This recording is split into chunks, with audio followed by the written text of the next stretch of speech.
Oh, hello. In today's video, we're going to talk about the August 2025 balance update to Kill Team. They touched a few things, Heretic, Sanctifiers, Exaction, Battleclade, and Raveners, and then also the core rules, and some stuff about Typhon's narrative mission pack, which we're not going to cover in this presentation. So, this is actually the most substantive change that they've made to the game, I think.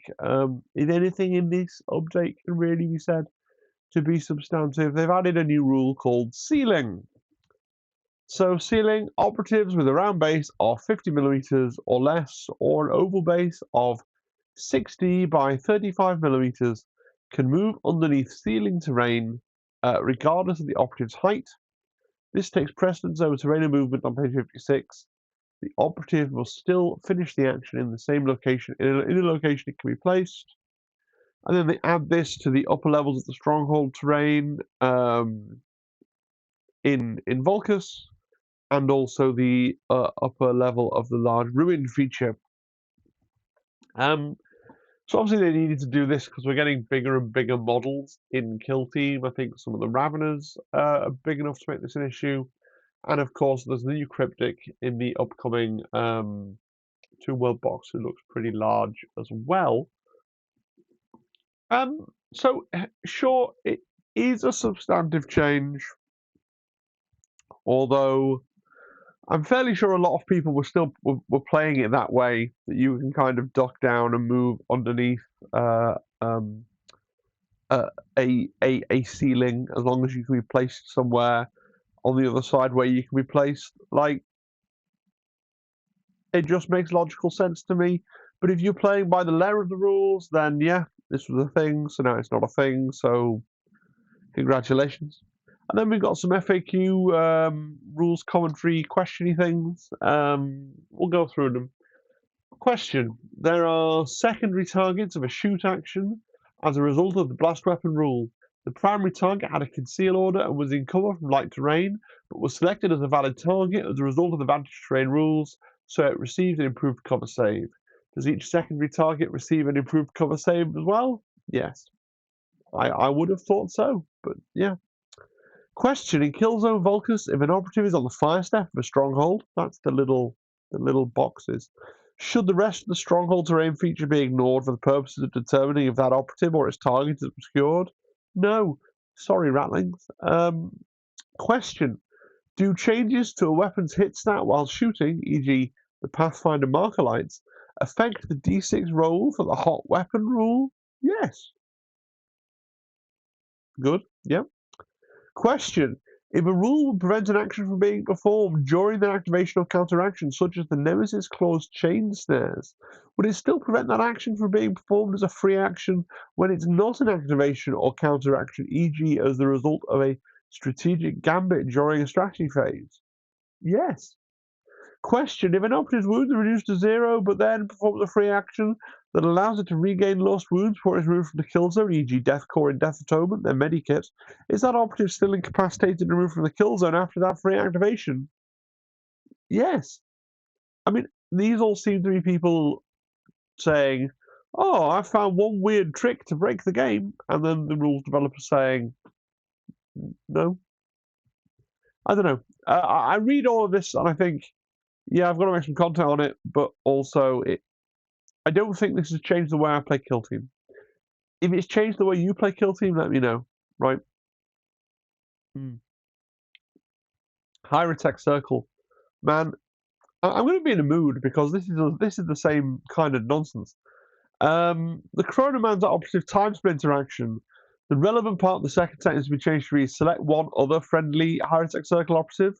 So they added in other, so you can't select yourself, which seems like it's a nerf, but it's not, because if you read the whole actual rule for the time split interaction, it's painfully obvious that you could never select yourself, because the whole thing is removing an operative and placing it within 5 inches of the Chronomancer. And again, this just reads like somebody going, hey, can I break the game like this? And the developer saying, oh, fine, no. I don't know. Yeah, I don't know. It feels like the emotional equivalent of people who comment under YouTube videos of battle reports saying, "Oh, did you know that you messed this rule up at like 37 seconds past the 45th minute?" And the guy that owns the channel's just like, "Yeah, cool." Like, yeah, I'm sure there's a minor grammatical error in the game, but sorry, I'll try and be less salty. Sanctifiers. So this one actually, I think is probably a material change. Maybe that's just my biases. Okay. So this one will read question: if the Confessor operative's commanding declamation rule. So this is the rule, remember, that lets you basically interrupt what your opponent's doing and roll a dice. And if you roll a success, I forget what the odds are. I think it's a 5 up or something. And if you roll and you pass, then you can't do it again for the rest of the game, but you cancel that action, right?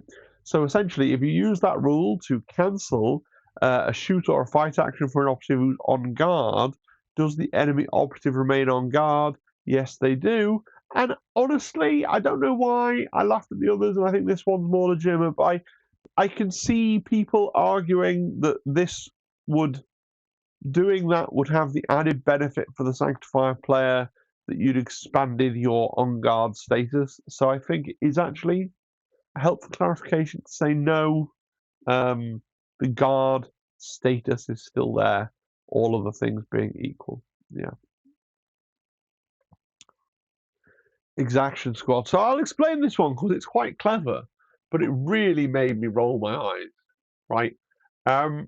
Question: my Leash Master and RVR Cyber Mastiff operatives are activating simultaneously. As a rule of the handler rule, can I use Brutal Backup Firefighter Ploy to select one of those operatives that has already performed fight action during their activation to fight again? No. I mean, look, let's go through how the clever person that wrote this question thought they'd broken the game. So the handler and the cyber mastiff. So the leash master and cyber mastiff, they have this fun rule called handler. Whenever this operative is activated, this is the leash master. You can activate a ready, friendly, exaction squad cyber mastiff operative at the same time, and you can then complete their action in any order. Right, so you can move with one, fight with another, and then fight with the first one again, and then move with the lot. So you can mix it up. Pretty cool, pretty fun, pretty thematic, pretty interesting. We add into the mix then this ploy brutal backup. Use this firefight ploy during a friendly exaction squad operative activation before or after it performs an action. Select one enemy operative within its control range. One other friendly exaction squad operative can immediately perform a free fight action, but you cannot select any other enemy operative to fight against during that action. So essentially what people were trying to do was go, okay, I'm going to activate my Leash Master and Cyber Mastiff. I'm going to go with the Cyber Mastiff. I'm going to charge. I'm going to fight. And now I'm going to go to the Leash Master. And now I'm going to use my Leash Master to do the brutal backup ploy, targeting the Cyber Mastiff to get it to immediately fight again. And it's like, no, you can't. And I just find it a bit annoying when because you get a rules update and you think, wow, rules update, I wonder what's happened, I wonder what's changed. I wonder how they've made the game fresh, changed the meta, adjusted the relative power level of the teams. And the answer is that some Clive somewhere has sat there, and probably the situation's never come up on a tabletop. They just kind of sit there and think, oh, look, like technically this, I'll write that in. And it's like, okay.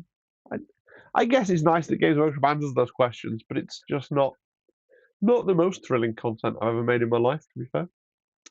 Battleclade. So this is a bit more interesting to me because, Battleclade are getting their first pass like errata, so there might be some genuine like big clanging mistakes here that Games Workshop have done. So let's look at this first one.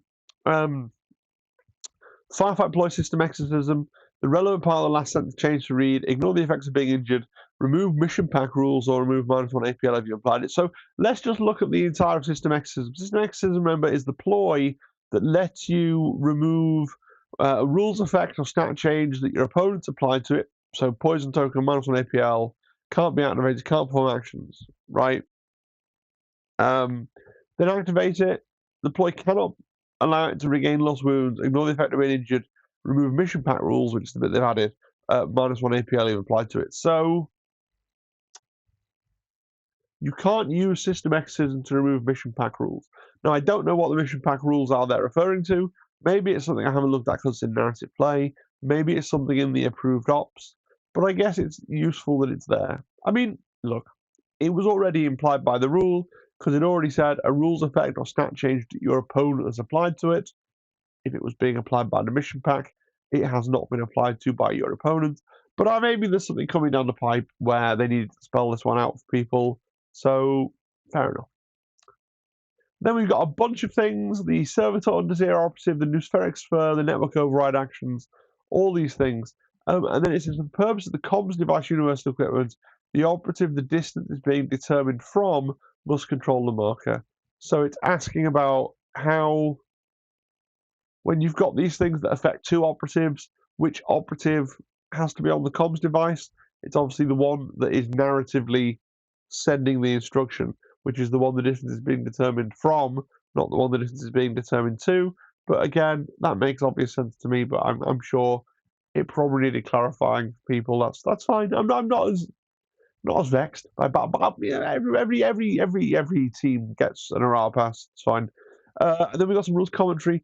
Does the remote access firefight ploy allow the friendly tech breach operative to place a marker within 4 rather than within its control range? No. And again, just to explain this one, the remote access firefight ploy allows you to be within 4 inches of a marker to perform a mission action on it, right?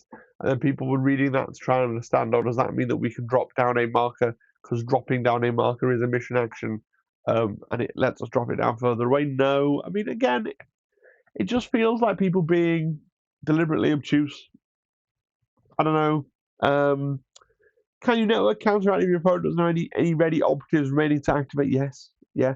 Network counteract is a thing that you spend a resource to do. It's not like a freebie. It's not like a normal counteraction. You don't need to care about what your opponent's doing. Fine. Raveners.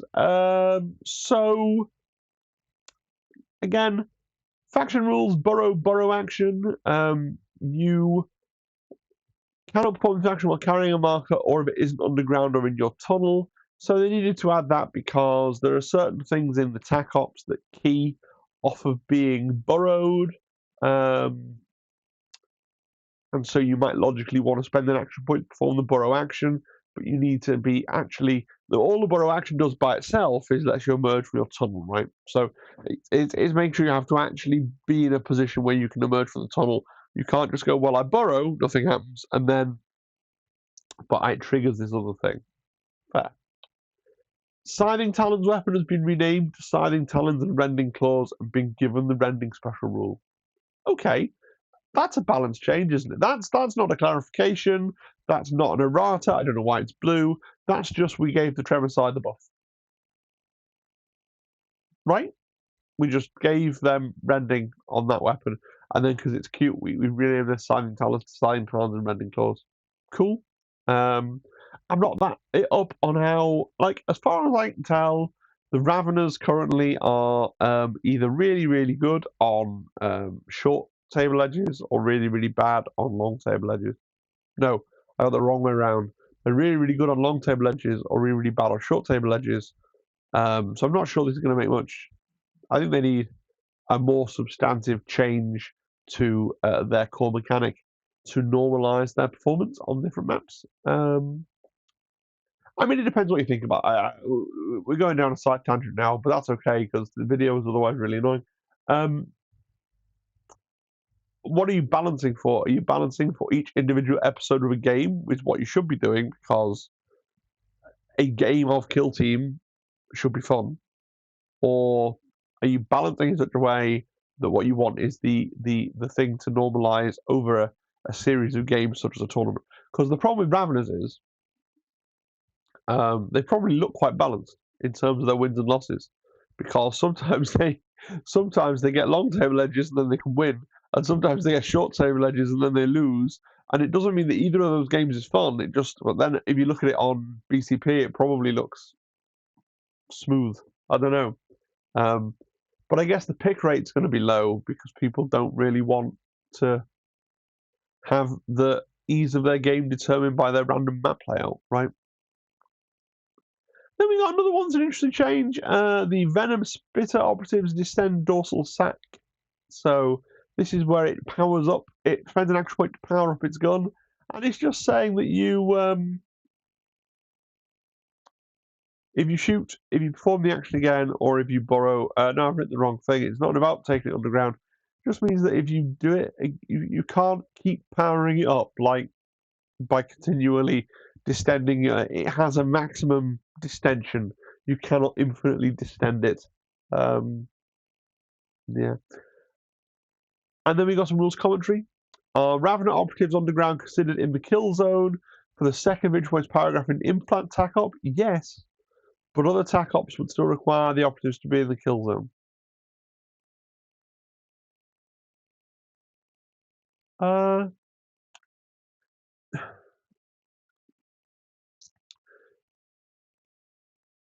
Is this because it's trying to interpret the rules in the way to give the maximum disadvantage to the Ravenous player for their shenanigans? So is that what it's saying? I'm not actually 100% sure. Is it basically saying that, yeah, because for implant, it would quite suit you to be able to remove your guy from the kill zone because, your opponent has to keep that guy alive to score all his points. That's part of the thing. Whereas for all of the other tac ops, your opponent's trying to kill your Ravner, so you're going to have a handicap that you can't just hide it in the tunnel. I understand what they've done, and it's one of the most like unlike a lot of the other things I've talked about, where it's been like someone asking a stupid question and getting a stupid answer. This is at least a thing. Like there's no contrivance of reading the rules that would have led two rational players to believe, yes, in this specific case it works this way, but in all other cases it works another way. So I admire it in a way, but I also don't enjoy it. Right? Yeah. Yeah. Yeah. Question: can an expended friendly Tremorcide operative counteract interrupt an enemy operative's activation with the subterranean ambush rule if there's still other ready friendly Ravener operatives? Yes. Why wouldn't it be able to? What? Okay. Question: when my Tremorcide operative interrupts my opponent's activation and the enemy operative is incapacitated and therefore its activation can't be continued, who activates next? Equally, if it isn't incapacitated and continues activation, who activates next? Your opponent in both cases, as your Tremorcide operative, has used up your activation. Fine, yeah. What I would have thought. So it's a small and relatively minor update that I've only been able to talk about for nearly 20 minutes. The ceiling is perhaps the biggest material change with its core rules, although I would question. I bet for most people watching this, that's already how they played the game. I mean, the Ravenous thing about sometimes being in the tunnel, if it would advantage you, then being in the tunnel, means that you're out of the kill zone. But if it would advantage your opponent, it means you're still in the kill zone. Is interesting. And the thing about the Sanctifier's weird ability to counterspell things, not expending your opportunity to be on guard, is probably interesting as well.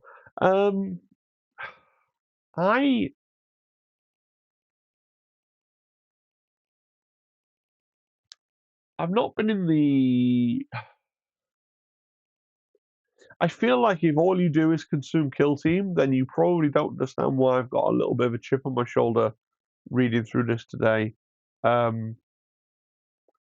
this is not a good. I feel like when they put out balance changes, here's how I'm going to describe it. I think you could not learn these balance changes and continue to play. I think for a lot of people who play Kill Team, they'll watch this video, they'll raise an eyebrow, and they're not really going to commit these changes to memory.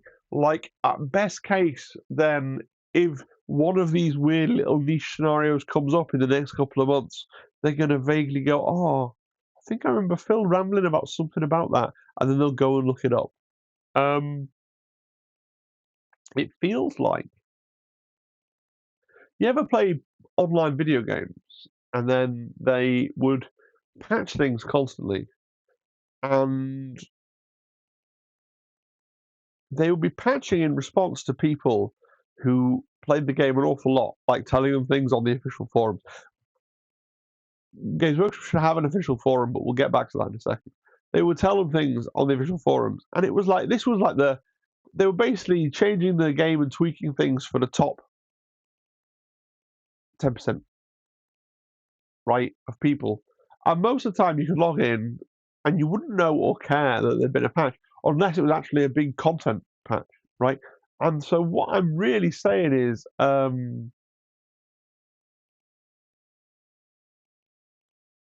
it annoys me a little bit that sometimes there's an update and it feels like a content patch, to use the video game analogy, right? It feels like I've got something else new to go and play because this team that was rubbish is now really good. I want to try them, right? That's interesting, right? Basically, something that was not very good getting buffed is interesting because it's like you've released a new thing for your game and people want to find out how it fits into the meta. It was the same with video games. If a particular class or character got buffed, that generated excitement and hype. People wanted to go out and play it. Right. This kind of minor tweaking around the edges is fine. I'm not saying they shouldn't do it, but this isn't a video game, so it's burdensome because rather than them just tweaking some numbers and yeah, the diehards can read the patch notes and work out what's happening and change their strategies minutely or whatever. But for most people, it just kind of happens, and then the computer's doing it for you. With a tabletop game, when they make these kind of minute changes, you have to like internalize them or not, right? But that's what you've been asked to do. And the reason I say Games Workshop, I know that forums are kind of an anachronism, and you know, I'll be 39 in a week, right? I've got 1 year and a week left of my 30s, so I understand that makes me crushingly culturally irrelevant. So maybe a Discord, I don't know, but it would be great if the conversations that led up to these changes were public, right? Because that was the thing that you got on these big video game communities. Something would change in the patch notes, and you'd be like, "Oh, that's because Llama 2357, who's one of the highest ranked wizard players in the EU Oceania region, has been writing chapter and verse for the last 6 months about this particular thing, and now they've finally changed it." That won't impact me in the slightest, but at least I understand the narrative of what's going on, right? So from a kill team point of view, if everybody could see that somebody like you know, Ace or whatever, or Dan or one of these people had written a big thing and it was there and everyone could read it and everyone could be like, oh, okay, like it doesn't really affect me at the level I play, but at least I'm like feel like I'm in the club and I understand what's happening and why it's happening. And instead we just get these bizarre questions that seem like they've been asked by robot people, right? Are they even real questions?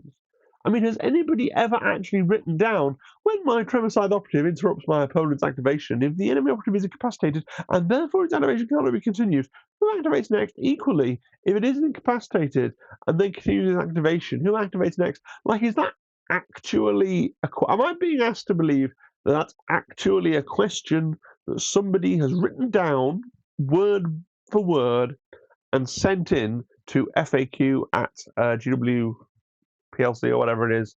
Um, I now really strongly think that the discussion should be. It's never going to happen. It's a total pipe dream because for all the ways in which Games Workshop has modernised and changed and become a more communicative company, what they don't want to do is have these kinds of conversations in public.